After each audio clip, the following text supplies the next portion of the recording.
In light of all the things we learned from our mothers, I was reading about Rebecca, Jacob and Esau's mom.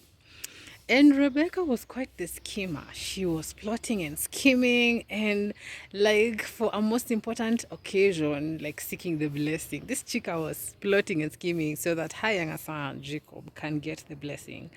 And every detail she planned out because when, what's his name? Isaac is about to die, he calls Esau, the son who used to love hunting and looking for game and wild meat, and tells him, "You go find me some meat, prepare it nicely for me, and I'm gonna eat and bless you because I'm about to die." And this at this point, Isaac's vision is bad. So not Rachel, Rebecca overhears this story.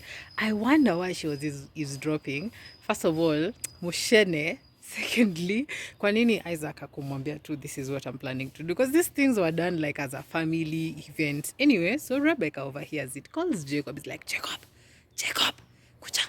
So what I want you to do, utaenda huko hivyo unitafutie kambuzi hivi ka soft katenda ama cook it, and then we're going to give your dad, and then he's going to bless you. And then I'll pause. I'm like, wait, what?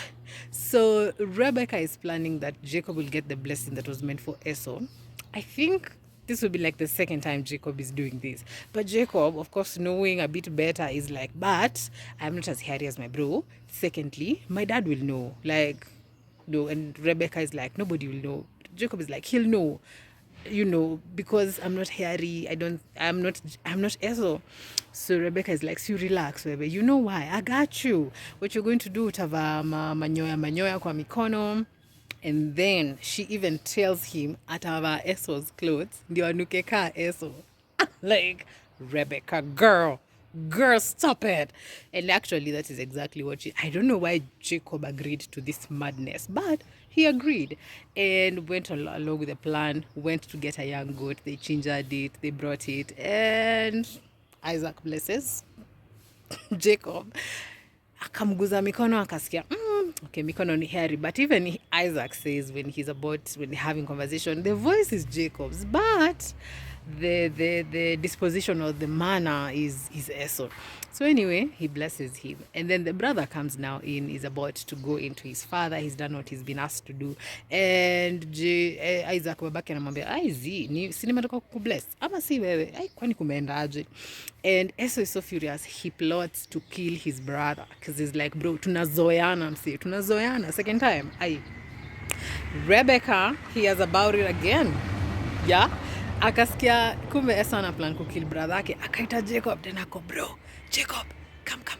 So what you're going to do, you're going to pack a few clothes and go away to our uncle, cousin uko mahali, and stay there until the anger of your brother has quieted down or quelled, and then utakuja. Just because of one deception, yani deceptive skills. And I wonder to myself, could it be that these boys grew up, or Jacob specifically, maybe they had such a tight bond with Rebecca, his mother, that ali grew up akiona deception is the way we run things in this family. So pia yeye, hata akideceive Esau for the first time na story ya birthright, akienda kwa Laban, akideceive Laban, but then Jacob being a deceiver. Met the master deceiver because pia Laban alimcheza like a couple of times. He changed his wages. It is so ridiculous how this story goes. But then also imagine Abraham and Sarah, the people now, the generation from which these guys came from. Abraham and Sarah had lied to some extent. At some point walidanganyana ati Sarah ni sister Abraham, sister, and then Isaac and Rebecca pia walikuwa wamelie at some point that Rebecca ni sister Jacob. And I'm like, guys, stop. But maybe they learned this deception from their parents. They were inheriting generations of lies. So as a mother, this challenged me because sometimes you could be doing the best you can do for your child because you know they deserve this blessing. This blessing is important, or they deserve this thing. They could get into this school. I could pull strings here and there, and just to get my child this best thing that I feel that they need in their life.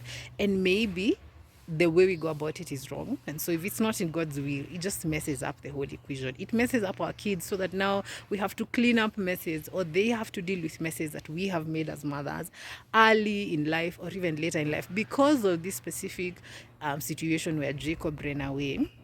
he and Esau didn't see each other for a long time. So that brotherly bond was broken. The parents didn't see Jacob for a long time. Jacob went and labored for a long time with Laban, and even now encountered more deception where he went, just because we grow up, or we weave this web of evil and lies, even as mothers, just because we want to do what is right.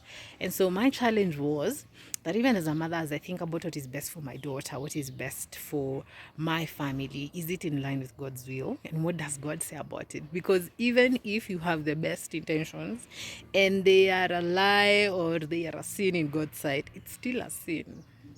And hiyo kitu ilini challenge sana, because I was like, well, I need to check my decisions as a mother, as I make my decisions, even if they are good. Ati naona hii kitu tunaweza honga umse tupeleke umtoi shule juu shule ana deserve shule, is a bright kid.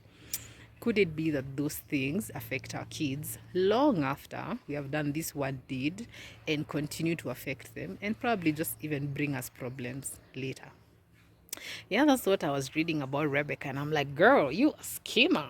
But okay, what can we learn from this story?